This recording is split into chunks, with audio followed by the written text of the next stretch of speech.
Welcome to Donmar TV News Channel. Iginiit ng Malacanang na walang lalabagin sa saligang batas ang posibilidad na pagtakbo ni Pangulong Rodrigo Duterte sa 2022 national elections bilang vice-presidente. Gayunman, nakikinig naman ang Pangulo sa boses ng publiko kaugnay ng issue ayon sa kanyang tagapagsalita. Kaya ang panawagan ng palasyo, hintayin na lang ang pinal na hakbang ng presidente sa October 1 hanggang 8 ang nakatakdang panahon kung kailan magsusumite ng certificates of candidacy ang mga aspirants sa May 2022 elections. Pero masasabi ko lang po, sensitibo po ang presidente sa pulso ng taong bayan. Antayin na lang po natin ang kanyang pinal na desisyon. Ginawa ng palace official ang pahayag matapos lumabas sa pinakahuling survey ng Social Weather Stations o SWS na 6 sa 10 Pilipino ang naniniwalang labag sa konstitusyon ang VP bid ni Pangulong Duterte. Sa survey mula June 23 hanggang 26 sa 1,200 respondents, lumalabas na 60% o 6 sa 10 mga Pilipino ang naniniwalang labag sa konstitusyon ang kandidatura ng punong ehekutibo sa pangalawang pinakamataas na pwesto sa bansa. Lahat ng mga respondents sa major regions ng bansa, ganito ang sentimiento. Hindi rin nagkakalayo ang opinyon ng mga mahihirap, katamtaman at hindi mahirap.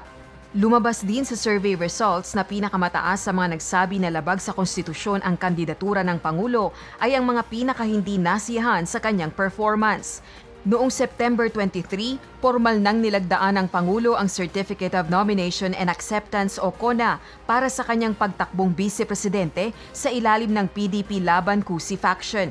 Ngunit bago pa man ito, marami ng personalidad at grupo ang nagsabing labag sa batas ang VP bid ng Pangulo. Ano po yung nakikita ninyong challenges sa panahon po ng kampanya? Dahil papasok na tayo, whether you like it or not, talagang political season dito sa Pilipinas. Napakaaga, Mr. Senator? Well, ganun talaga kasi ngayon sa sistema natin, yung filing, Oktubre pa, so ilang buwan pa bago sa eleksyon. Pero the same applies to all. At siyempre, dahil nga pandemic, maraming panibagong mga protocol, naiba talaga ang magiging kampanya dahil hindi naman magkakaroon ng malalaking rally, na mga malalaking meeting. Yan, yung mga maraming katao, tapos pati yung kamayan, halikan, ganun. Talagang iiwas ipagbabawal pa yata ng COMELEC. Ang pagpatakbo siguro ng kampanya ay magiging depende sa gaano karami na ang nabakunahan. Kung parang sabihin natin, naabot natin ng 80% by February na nabakunahan, di parang walang pwede lahat, balik tayo sa dati. Pero hindi siguro tayo abot sa ganun. Kaya may panibagong mga estratehiya, mga tactic ang gagawin ng bawat kandidato para mapaabot ang mensahe sa taong bayan. Pero meron akong isang nakita habang pinag-aaralan nga namin ito. Meron kasing resolution ng COMELEC, Resolution 10695, na sinasabi ipinagbabawal ang pagbigay ng benepisyo for 45 days bago ng eleksyon. Tama rin naman 'yon. Kaya linagay yung resolution na yan, ay yung rule na yan, ginawa yan para yung mga pinamimigay ng gobyerno na benepisyo ay hindi gagamitin para vote buying. Para hindi pa sasabihin, ito yung AX ninyo, pero hindi ka namin bibigyan hanggang ipangako mo yung boto mo. O di, siyempre, vote buying ngayon, technical vote buying ngayon. So, wag natin, tama yan, may resolution na ganyan. Yun lamang, dito sa bagong sistema na nasa pandemya tayo, meron tayong granular lockdown. Inaalala ko, yung mga na-granular lockdown sa 45 days before the election. Kasi paano ngayon, pag na-granular lockdown, walang papasok, walang lalabas, hindi makapagbigay ang local government ng food pack.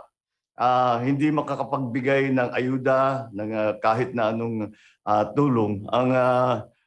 Pagsusundan natin itong resolution na ito, hindi makakapagbigay ang local government, ang gobyerno, ng tulong sa ating mga na-granular lockdown. Siguro hindi tatagal yun, 45 days. Walang pagkain, walang pera, walang kahit na anong tulong na dumadating. Kaya siguro gumawa na tayong exemption dahil baliwanag pagka granular lockdown nangangailangan, walang papasok, walang lalabas. So, imposibleng hindi mabubuhay ang tao doon sa gitna sa kung saan yung area ng granular lockdown. Kaya ang gawin natin siguro, pag-isipan natin kung paano natin papalitan o bigyan ng exemption, emergency exemption. Pwede natin tawagin emergency exemption dahil emergency naman talaga ngayon. So, pinapaalam namin sa COMELEC na baka kailangan balikan itong resolution na pag-isipan natin paano natin gagawin ang pagbigay ng tulong sa ating mga nangangailangan na nasa loob ng granular lockdown. Ngunit hindi ito magagamit na pampolitika. Kaya yan ang nakikita namin. Kailangan ng tao ng tulong. Okay. Pero wag natin lalagyan ng kulay ng politika yung tulong na ibibigay. Yun ang problema na kailangan natin ayusin para doon sa campaign period, lalong-lalo na sa local level. Okay. Mr. Senator, with your indulgence, may tanong din ang aking katandem dito, si Bombo Ever. Bombo Ever? Magandang umaga po, Senator Bongbong Marcos. Good morning, Ever. Good morning. Yes po. Mayroon din pong apila ito pong atin pong mga magsasaka na sana mabigyan din po sila ng ayuda man lamang o magandang presyo po sa kanila pong mga palay dahil nga po napakababa po ng presyo po ng palay sa ngayon. Paano po sila matutulungan, Mr. Senator po? Talaga bumagsak ang presyo, ang bilihan ng palay, kaya maraming nagsasabi hindi na panipis na ng panipis ang kanilang kinikita. In fact, umaabot na nga sa lugi dahil ang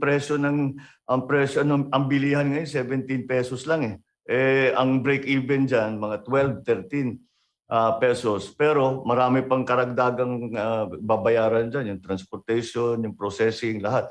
Kaya kailangan talaga tignan natin kung paano matulungan ng mga magsasaka. Sa akin, may short term at saka may long term dyan sa problema sa agrikultura.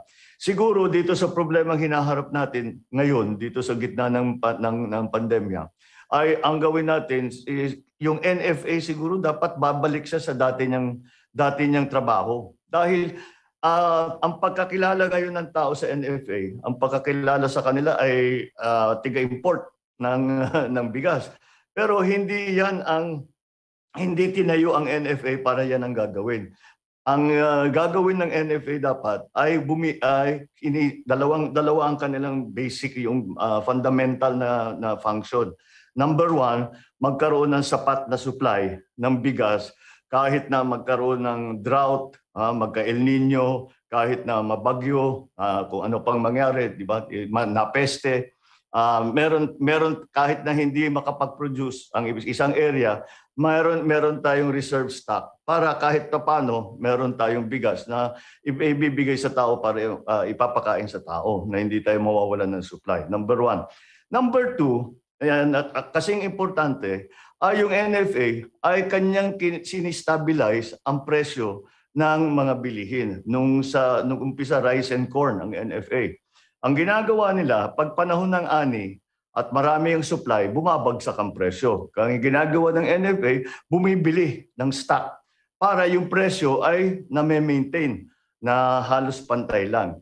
Pagka naman walang ani, pag tag-init, ay mababa ang supply, tataas naman ang presyo ng bigas, ang ginagawa naman ng NFA, magbibitaw ng supply. Para may supply, bababa uli ang presyo.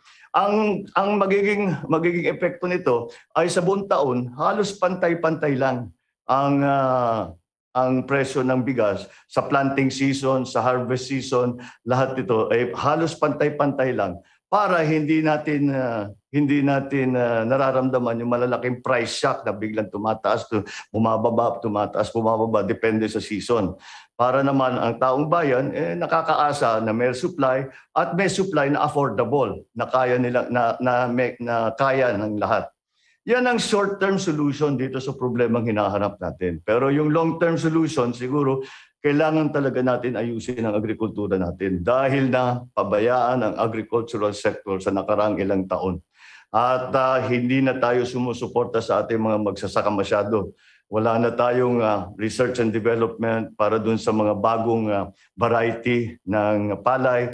May climate change na, nagbabago ang takbo ng panahon. Kaya kailangan tayo mag-adjust. Wala na tayong ginagawa na masyado, yung malawak na production loan para makabili ang farmer ng mga input sa umpisa ng season, ng bago mag-planting season, makabili sila ng magandang binhi, ng fertilizer, ng pesticide, lahat pa ng iba't ibang inputs na kailangan nila. Tapos yung ating pag-process. Ang ating mga nagiging kompetisyon ay mga 12, ang kanilang possible is 670 pesos. Ang ating cost of production, 12. Ang taas ng cost of production natin, kaya mahal ang kailangan ibawi ng farmer.